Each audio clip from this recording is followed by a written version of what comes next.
Now this is going to be the fourth and final video in my series that takes a look at the new main characters of the sequel trilogy as we head into the Rise of Skywalker. And this time it's Kylo Ren that we'll be taking a closer look at, and there's probably no better place to start with him than right at the very beginning of The Force Awakens, when we're introduced to this dark masked figure, who we don't yet know is the son of Han and Leia, and he's a character that is shown to be menacing, powerful, and ruthless, all rolled into one. And dare I say it, but I'm immediately intrigued. Like all the new main characters in this trilogy, his introduction at least is handled extremely well. The look is interesting, the new cross-guarded lightsaber works, I think. He uses a new cool force power right away that isn't too crazy or different from what we've seen before, and he certainly isn't afraid to indiscriminately kill innocent people. We've got almost all the ingredients in place for a good, interesting villain, assuming of course we're eventually going to get pesky little things like depth and motivation out of him.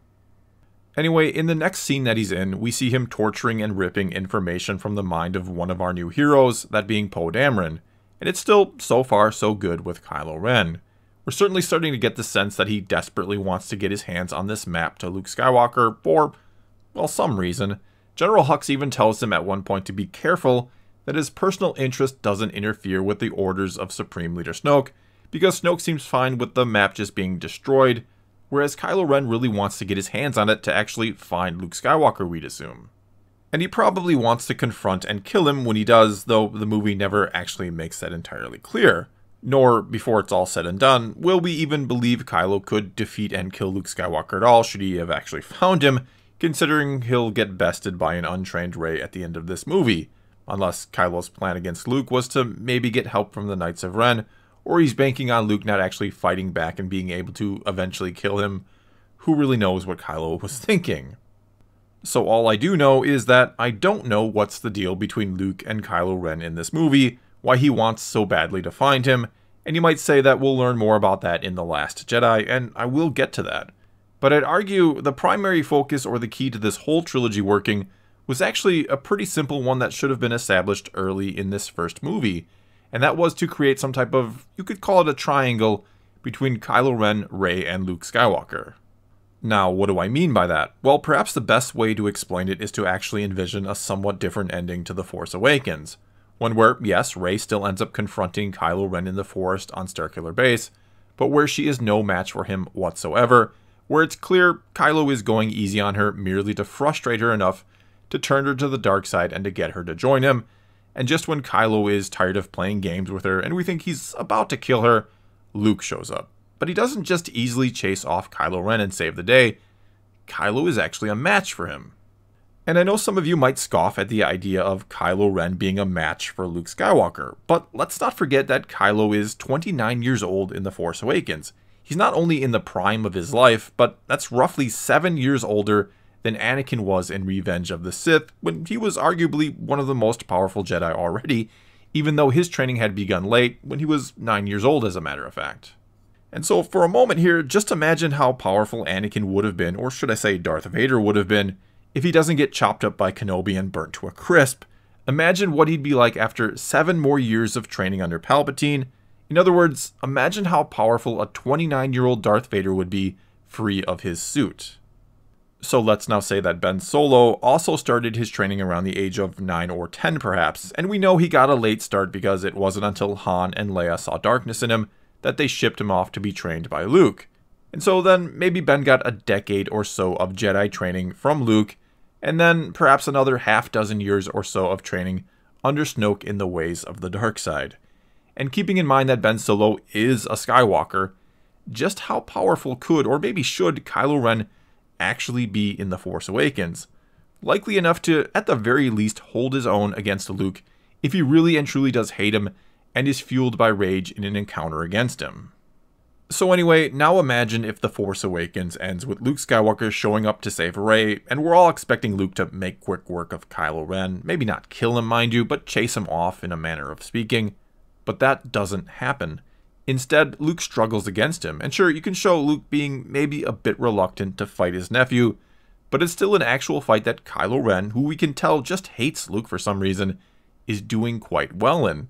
And to give Rey some sort of victory in this movie, perhaps there's something she does when Kylo is distracted by Luke that helps them both get away as the planet is breaking up and before it all explodes.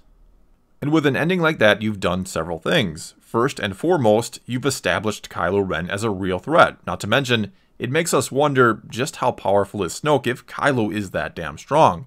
You've also shown that Luke has need of Rey, that he can't stop Kylo, much less Kylo and Snoke, all on his own. You've also put Rey in a very interesting position. I mean, does she really want to be a part of all this?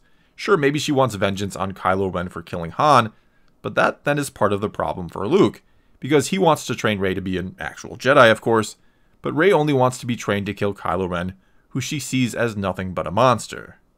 However, instead of that, and as strange as it feels, in the next movie it's Rey trying to convince Luke that there's still light in Kylo Ren. It's she who wants to save him, not Luke. She's the one demanding to be trained and to jump into a battle she doesn't know her place in, much less understand, while Luke refuses to train her and seems uninterested in trying to fix his mistakes. Then there's Kylo Ren, who, in the end, we'll learn just wants to do his own thing, and to have Rey join him because, well, why not? What an oh-so-interesting dynamic we have between these three characters who are supposed to be driving the story at this point. But the oddest part about all of it just might be the fact that The Last Jedi really tries to sell us on this idea that Kylo Ren could be the main villain going into the final movie of the trilogy, which just doesn't work, mainly because The Force Awakens did a really good job of selling us on this idea that this dangerous threat we met in the first 5 minutes of the movie was actually very conflicted and wasn't all that powerful in the first place. I mean, not only do we get temper tantrums out of him, but he even says at one point that he feels the pull to the light, which, quite honestly, is one of those things that they, those making the movie I mean, probably thought sounded cool and interesting, but doesn't make a whole lot of sense when you really think about it. Because the idea in Star Wars is that the dark side is the one that's addicting and draws you in if you're not careful, and the light is the side that takes self-discipline. The light side doesn't tempt you or pull you in, more like it only accepts you if you can stay true to it. Likely they just thought it was a clever way to tell us that Kylo Ren was conflicted and maybe in his heart of hearts doesn't want to be evil but thinks it's his family legacy or destiny to be that way. Because that part of the scene and idea for his character does work. The idea that he's talking to or thinks he's talking to Darth Vader and wants to follow in his footsteps and become as great as his grandfather.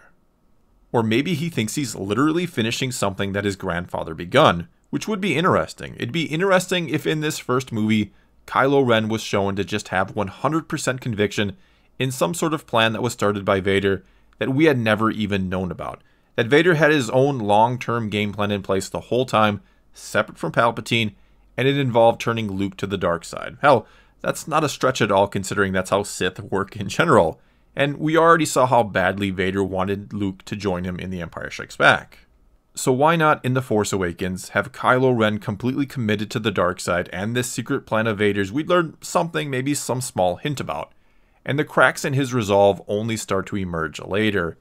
Even when he kills Han, he shows no remorse, or maybe just the slightest shred of it. You know, kind of establish him as a real threat before you start breaking him down and destroying his credibility. So instead, they showed all his cracks first, then he killed Han as if that was going to give him the resolve he needed to finally embrace the dark side fully and become powerful, but he ends up losing to Rey anyway, so what was the point? And look here, I do get what they were going for with Kylo Ren, at least what I think J.J. Abrams was going for with him, because I'm not sure what Rian Johnson's intent was. If he really thought the way he handled him in The Last Jedi would turn him into a legitimate threat in the eyes of the viewer, even though he sort of lost to Rey yet again in that movie, or at least played her to a draw, you could say.